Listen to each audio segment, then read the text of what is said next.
Good afternoon, everyone. My name is Zoe Barrow, and I welcome you to Hepburn Magazine's interview series. Today we have Lauren Shearson with us. Lauren has done a lot of amazing work throughout her career, and we're very excited to chat about her current projects, futures, endeavours. So let's begin. Good afternoon, Lauren. How are you? Hi, excited to be here, and congratulations on launching such an inspiring magazine. Thank you. It's so exciting. Such an exciting project to work on, especially during COVID. So what's your position at the moment? So right now I'm running for Melbourne City Council, and as you know, you're all over the world. COVID has had such a terrible, disastrous impact on people socially and on people's mental health, as well as the economic aspects. And this is the only election that we have in Victoria for the next couple of years.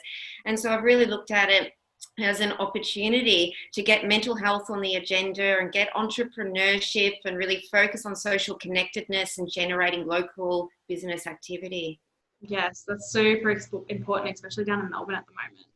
It's crazy down there. So, and when you're confined to your home for a long period of time, I think a lot of people have taken for granted their social networks and the accidental occurrences that happen.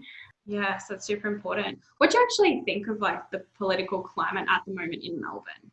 It's probably divisive for the first time that I've seen it. And that is very sad when we're at a time and in a situation where we need to be united and together focusing on the recovery and the road ahead and looking after each other. And so it's one of the things that I'm really focused on. How can we bring people together? How can we be optimistic? How can we be supportive and recover together? Yeah, I guess that leads me kind of to my next question. Like, what do you propose to do differently if you were elected or into? So, out of 59 candidates in the city of Melbourne, I'm the only one that's putting mental health first on the agenda. Without healthy minds, we cannot expect to have healthy businesses or get back to the quality of life that we're used to having. Yeah, it's very true, very important. So I also see that you founded the local venture group. Can you tell me a little bit about the project? Yes. So on the same theme, you'll find this is consistent through everything I do in life about social connectedness and generating local business activity. And so the local venture group starts with local speakers, and that's a company that connects event organizers with community leaders who have information and intel they want to share. And again, because we're not having networking events and because we're not out there in community, this is a way for people to extend beyond their own social networks and have a platform for their agenda to be heard and their information to get out to help others. I also see that you're really passionate about local businesses and the entertainment industry, and obviously they've had a huge hit during COVID. So tell me more about this passion. Like, what are your goals for the future? I've also found a local restaurant, and that fits with local speakers. And so the idea is when we're looking at our hospitality industry and it's been decimated, and right now you can't trade unless you have a takeaway only service. And even as we start opening up and it's going to be outside, if you've only got 25% capacity of your venue, it's really starting to eat into your ability to trade and to trade profitably. So what we're doing with local speakers is with the event organizers, we're offering them the opportunity to connect with local restaurants and local venues to have group bookings and to be able to facilitate that social contact. And another area that's been really impacted has been in terms of the local charities.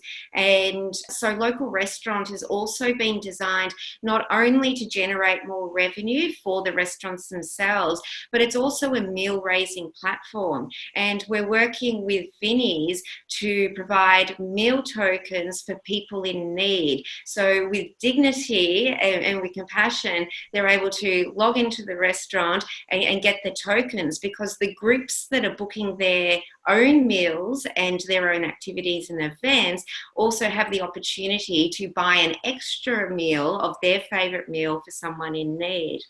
And so this all ties in, and with drive-in gigs, which is because there's been 4 ventures that I've started during COVID, and drive-in gigs has been founded to give artists paid gigs and to give us back our music, and music is an essential part of our being and our culture.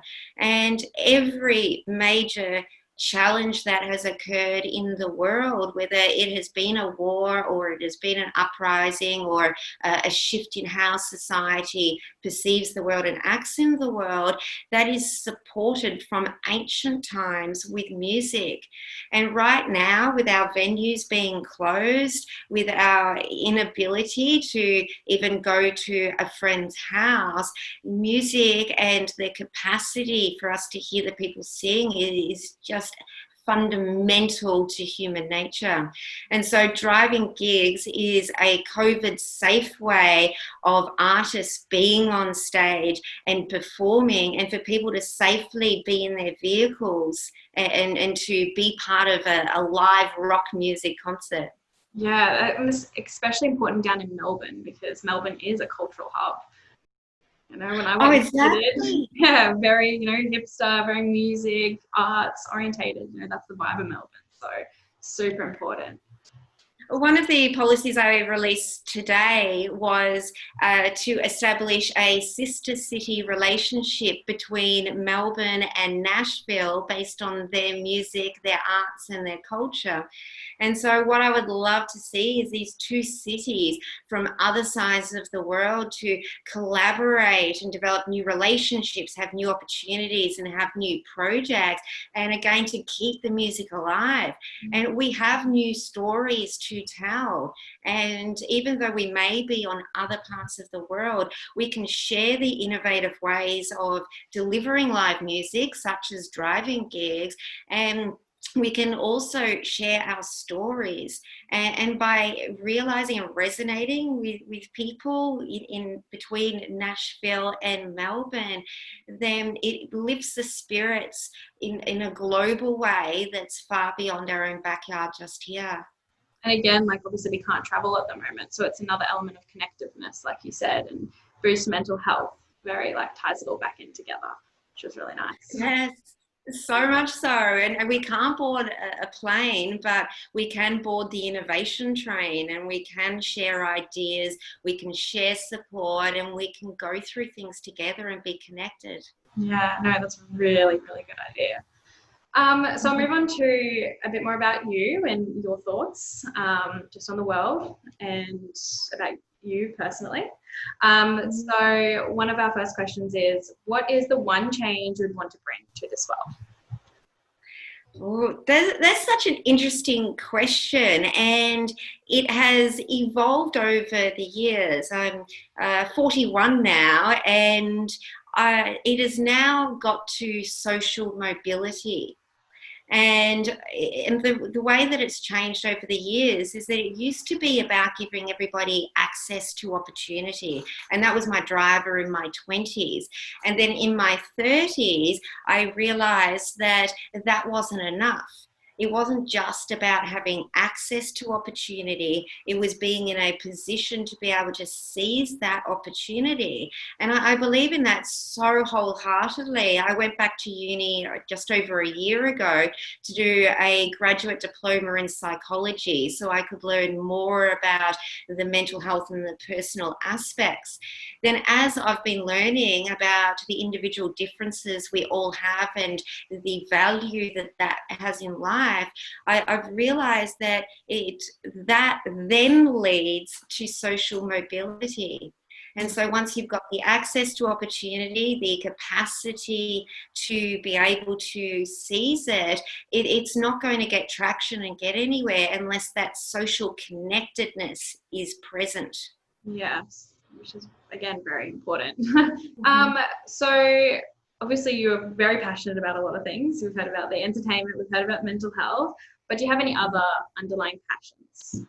I was thinking about this question, and Rather than a passion, I'm going to refer to it as a trigger point within me that drives me and motivates me.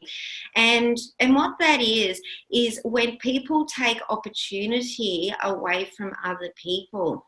And that's what sends me over the edge. And that's why I stand up and I fight. I create my ventures. I run for politics. I'm opinionated in a lot of areas because it's just the fundamental part of being a human being, and what distinguishes humans from animals, is our ability to invent something new and to use that to help other people, whether it's been the wheel, whether it's been language. Even if we look at culture and Indigenous culture here in Australia, for tens of thousands of years, that has been passed from one generation through to another.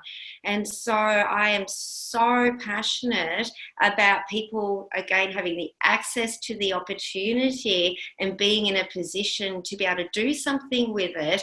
And throughout history, when there's conflict, that conflict tries to squash that opportunity for other people. And when that freedom is taken away, that's when I arc up, and that's when I fight, because I am so passionate about freedom as individuals and in society. I guess that again ties back to the situation down in Melbourne at the moment with the artists and the music situation, and them struggling not to be able to, act on these passions that they have.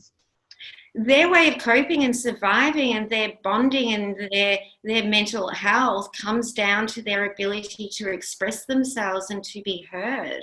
Mm-hmm. And that's not happening, and it doesn't translate through digital in the same way it does when it's live.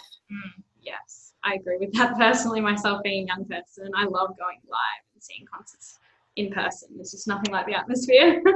What are some failures that you cherish most in life? I probably have more failures than I have successes in life, and that's because I keep going and going and going. And the failures that I cherish are when I can sit back at the end of it and I know that there is nothing more that I could have humanly done for it to be successful. Mm-hmm. And I refuse to sit back and wonder, what could have been in a scenario. And of course, failure is where learning comes from, and learning is how we progress in the world. And when you sit back, there's everything that I've done, the learnings that you get are so much deeper. Because if there are things that you could have done and then you didn't prioritize it, you didn't get around to it, maybe you didn't have the courage to ask a question or undertake a particular task, the learning you get from that failure is not as deep and meaningful as pushing yourself to an entirely different perspective, albeit in hindsight, and then to be able to take that perspective on to the next time you go. And the way that I live throughout the world, and even as I'm sitting here chatting with you now, I have an endless stream of mentors around me. And that's one thing that I have been very successful at, is acquiring mentors over the years.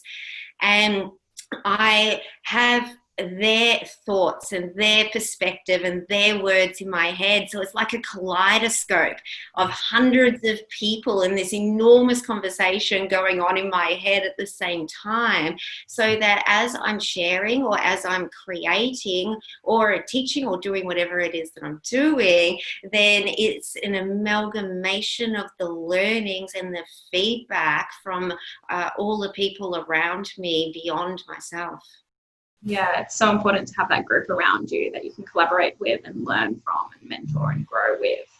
And that's where artists come into it. There was the beginning of one of my favourite songs, Richie Sambora, and he is talking about when he's wanting to learn about who his influences are, he finds out who their influences are. And so he goes back a generation beyond the person that's inspired and impacted him. How did that person get their inspiration, and who were the voices and the wisdom around them? And that stuck with me for years and years, the opening of that song, and I adopted that myself. Yeah, wow, that's not something I've never even thought of before, but definitely going to keep that in mind. As our magazine is very much about ambitious women and strong, educated women, I guess, what message do you want to convey to our readers? It would have to be the importance of social connectedness. And you can have all the intelligence in the world, the experience, the creativity. However, the way the world works is by ideas and energy bouncing and progressing between other people. And once you immerse yourself with other people, then that gives you the opportunity to progress as well.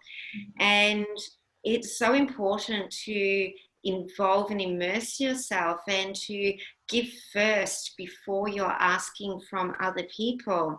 And again, coming back to mentors, and I found in a lot of the community groups that I work with, and in particular multicultural groups, when they come to Melbourne, or maybe it's second generation or the first generation that's been born here in Melbourne, the greatest challenge that they face are these social relationships. And how do they establish them? And it's all fine and good to be introduced to someone, but an introduction or having an acquaintance is not the same as having the trust and the ability for someone to have your back and to have a vested interest in who and how you are, and to help progress through everything. And as you're going through in life, if your number one focus and your motivation is the relationships that you have around you, and asking how can you help, and following through and doing that, then in the rest of your life, and it might take a year, 10 years, 20 years, then you'll find that you still have those people still have your back because you believed in them. So when you believe in people, then they will believe in you. Because I guess at the end of the day, communities underpin society.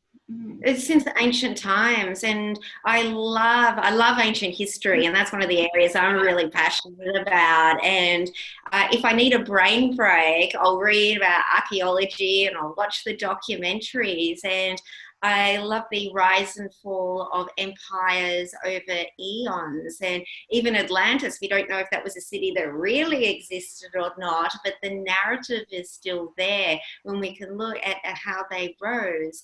And even if you're looking in terms of democracy and how that's established, and the different religions, the different political structures, the way that the world has evolved in different ways in different places around the world, and all of them still come back to the human to human aspect.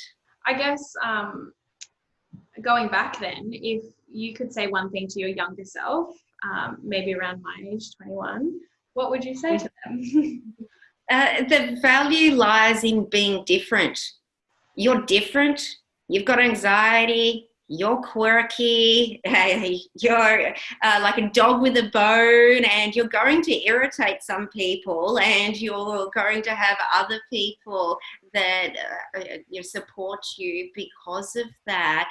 And to value the individual differences that you have, rather than being scared about those. And I know in my 20s, I did very well with my businesses and various other capers I was on, but I would still seek permission from other people. And is it okay to say this? Is it okay to do that? And it's taken me 20 years to just own it. And telling someone to own it, it doesn't actually shift someone's perspective or their self-worth or how they feel about the world.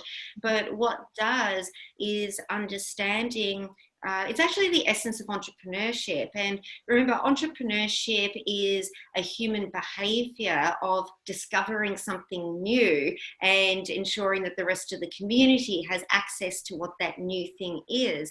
And if we consider ourselves in that very context, it's identical that every person who has been great in the world, either in their own backyard or on the world stage, has had something different.